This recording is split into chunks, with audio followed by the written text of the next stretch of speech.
I just got done training, and it was a rough one today. I'm pretty beat up, feeling pretty broken, but training always makes me feel a lot better.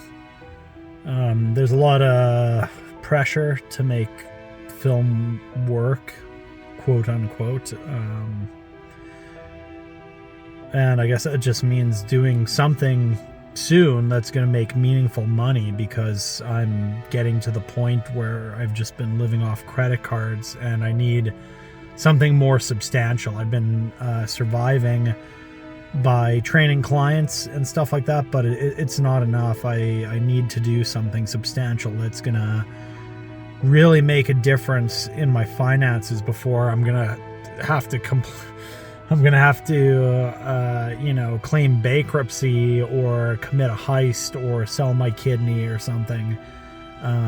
It's not good. And throughout the day, like, I'll just get hit with these horrible waves of sadness where I'm just like, oh my God, it's not good. And I need to either fix it or just pull out entirely, to do something else with my life, which I don't want to do. I really want to make this work.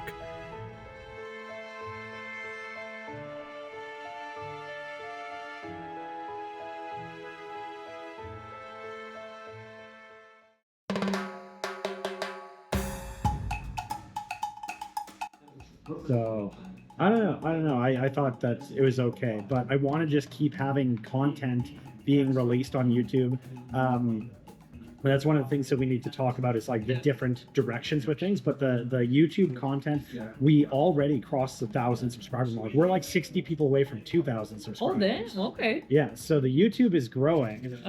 However, you need 4,000 watch hours to become monetized, and we're at like 100, because everything that we have released is like 10 minutes long. Yeah. So even if people are watching it, it's like, well, if somebody watched everything on our channel, it would be like an hour. Yeah. Or whatever. So when we go to some place like Sask Arts or Creative Sask, and you're like, look at what we've done with nothing, and you can show them, be like, hey, we have this many views, like this thing that has had no funding has 3,000 views. Yeah. Like, maybe that's something that they would take into account, wouldn't it? You at least have an audience. Yeah, no, they would. I would hope so. Or whoever, you know. Yeah, because like she really doesn't want to be in front of the camera, so ask her again. That's fine, though. That's fine. Like, if she doesn't, we can find somebody else. It's okay. But it's also hard to do like a casting call, to be like, hey, casting call for a short teaser. You're paid nothing and you have no lines, and you will never see this because it's only for pitching purposes. Yeah. You know what I mean? Like, Yeah. it's kind of hard to do that, I guess. I don't really know what people do for that. Probably just use people they know. Yeah, usually they use people they know, or like they do the casting call, but then it's paid. Yeah, I can't afford to pay anything. So Yeah, that's it. That's the thing. You could put it out there. So let's say that. Okay, let's assume this is going to be like $2,000 to $5,000. Let's put that ballpark out there. Where do I go then? Can I go to Creative Sask? Do I have to go to Sask Arts? Who can I go to? And how long do those processes take to like get something together? Yeah, so that would take very much longer. Like, it would be shooting the stuff in September. Like, if you go through rents right now, for sure, shooting the stuff in like September.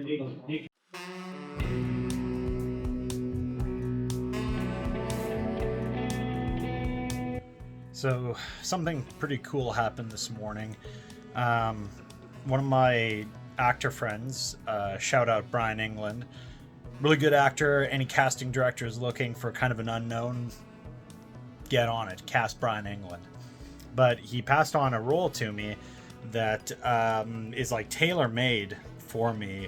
It's a martial arts role, and they want a bald guy that is athletic, but not like a bodybuilder, a little bit chunky. All, check. These are all perfect for me. And so I decided that I would send in my information and, just roll the dice. It's a pretty big role, let's say that. I don't want to give too much away about it, but it would be it would literally be like a career changing role for me to get. And anyway, I sent in my information, and probably not even an hour later, the casting director got back to me requesting some further information. But they only do that if they've reviewed what you've sent in and they're interested. So all day long, obviously, I've just been playing out scenarios in my head and thinking about what I need to do in order to get this. And this is such a good opportunity. It would literally kickstart my career towards the big time. Honestly, it's huge, and I can't. Again, I'm not going to say any specific stuff because I don't want to say something that's going to get me ruled out or get me into any kind of a trouble or anything like that. But what I will say is that it is filming in South Korea.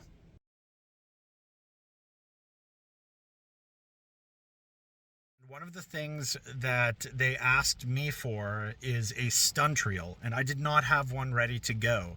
So I have 24 hours to get this to them. And what we're going to do today is I'm going to put together a stunt sequence with non-stunt performers, just my buddies who are fighters and they're here to train. We're going to put together a little stunt sequence and make a little video that's going to be 30 seconds to a minute. And it's going to test my directorial skills to see if I can get non-actors and non-stunt performers to do a convincing fight scene. So let's see how it goes. No, it's not like that. So pretty much the exact same thing. Even do the same look and let Hannah looking at you guys be the trigger to rush. Everybody ready? Action!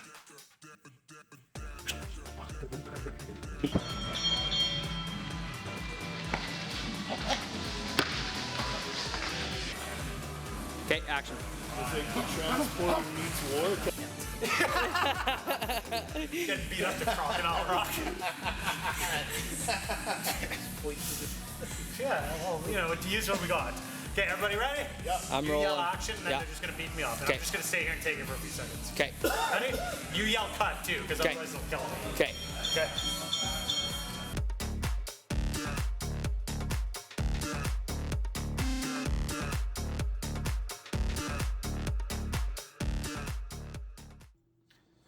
So I am hard at work at the series proposal, which I will be pitching at the Yorkton Film Festival this Friday.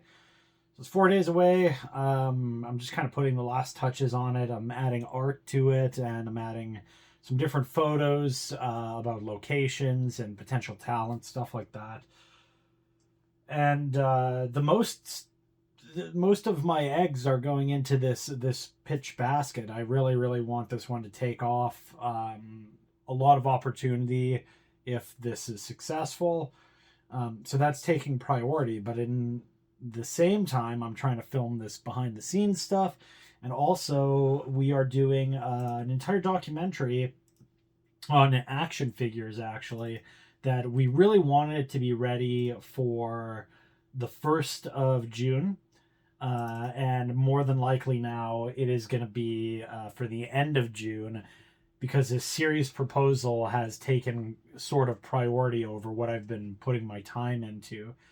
The behind the scenes stuff doesn't take that long, but I want to give you guys a glimpse into kind of the working process. And also, while I'm trying to get these projects going, I'm also running the Regina Acting Collective.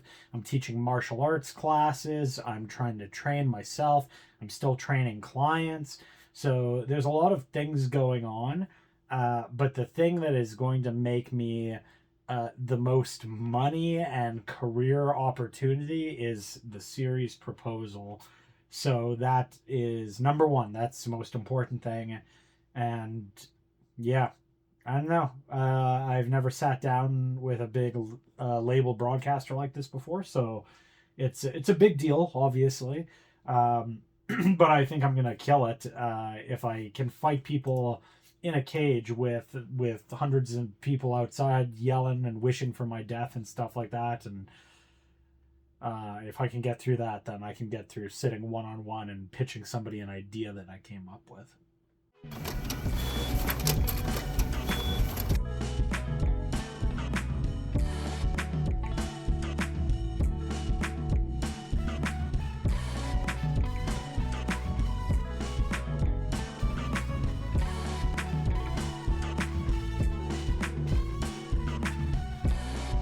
So I am traveling to the Yorkton Film Festival, which for a lot of people that are my more international viewers, you will not know what I'm talking about. The Yorkton Film Festival is the longest running festival in North America, if you can believe it. And it's pretty cool. People come from all over Canada, and it's my first time going actually, but it's quite big, and it's a 3-day event. I'm only going for today, and I'm going specifically to pitch my series that I've developed to Crave. And for people that don't know, that are non-Canadian, Crave is the premium streaming service here in Canada, and they control like the HBO content and stuff like that. And so yeah, I'm gonna go have my first pitch meeting with them. So that's very exciting. That's the reason I'm going up predominantly. But there's a lot of other good things about going to film festivals. I mean, obviously you get to see films. Most of them are short films and stuff like that from filmmakers that maybe you've not heard of. Maybe they're local, maybe they're other people in your country that are not discovered yet at a big level, and you can connect with them and talk with them about their piece, and it's great networking. And then tonight there is actually they're doing some kind of a lobster thing that I have a ticket to, lobster dinner thing, and I have not had lobster. I've only had like a real lobster once in my life, and it was when I swear to God I was under 10. I think I probably was like 8 or 9 maybe, and I was so heavily influenced by the Japanese Iron Chef that I remember like seeing the lobster battle and being like, oh my God, I want to try one of those. And I gotta say, having lobster at such a young age, not the best experience. I don't remember liking it very much, but I'm an adult now and I've got an adult tongue, and that's a silly sentence to say, but it's going in anyway.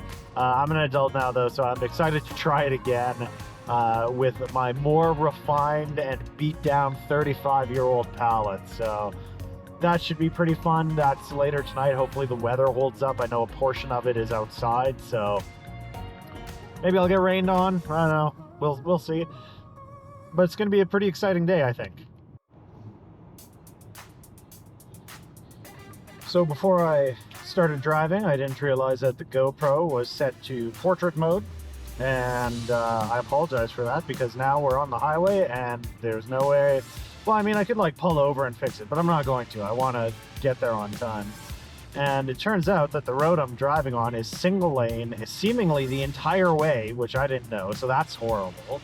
And also, the speed limit is 100 kilometers per hour, or 60 miles per hour for my international people.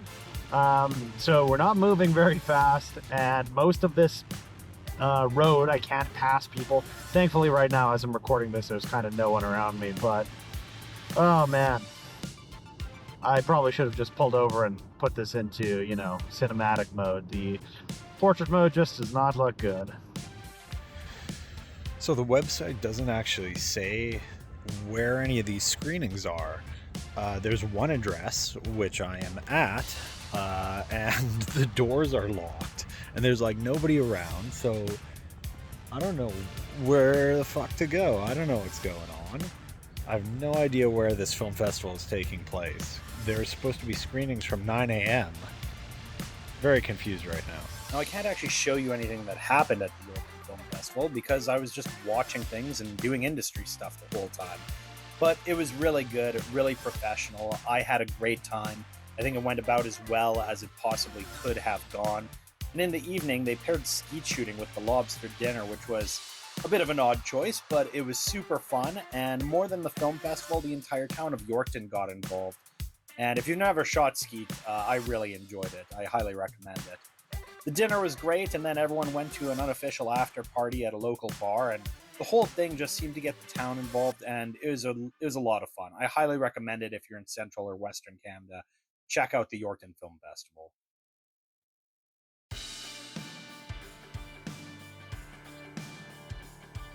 It's plus 30 outside, but my apartment doesn't have AC, and I'm just sitting here editing. I'm trying to get figured out done. It's supposed to debut on Friday.